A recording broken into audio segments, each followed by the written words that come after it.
This video is based on true events. Images are AI-generated and do not depict Frances Harper. This tribute honors her legacy so she'll never be forgotten. This is Frances Ellen Watkins Harper. Born in 1825 in Baltimore, Maryland. She was orphaned at age 3. Raised by her uncle, a preacher. Learned reading and writing early. At 20, she published her first book.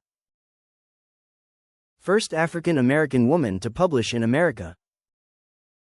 Joined the fight to abolish slavery. Worked on the Underground Railroad. She risked her life for freedom. Published poems that inspired activists. Spoke beside Frederick Douglass. Preached women's rights and equality. Known for powerfully written speeches. Became a leader in the women's suffrage movement. Fought for black women's inclusion in votes. Wrote Iola Leroy, one of the first black novels.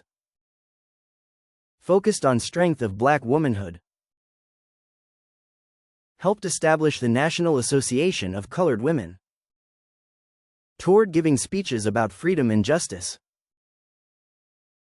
Known as the Bronze Muse for her poetry. She also worked as a teacher. Advocated for moral reform and public education. Kept fighting after the Civil War ended. Believed freedom must include literacy. Wrote about motherhood, freedom, and resilience. Even white abolitionists ignored her later. Still, she published books until old age. Died in 1911, almost forgotten. Books disappeared from classrooms. But her legacy lives in every black woman writer. She taught us words are power. Inspired civil rights leaders for decades after. Helped shape African American journalism. Used poetry to fight oppression.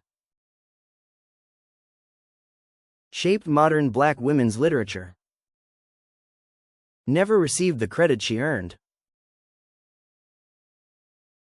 Her books are still readable today. Schools rarely teach her story. But her voice is rising again now. She proves black women's stories change history. Time to say her name loudly. Share to honor a queen of words. Teach her poems in classrooms. Let her books be read forever. This is not just history, it's power. Fight erasure by telling her story. Celebrate the black women who built literature.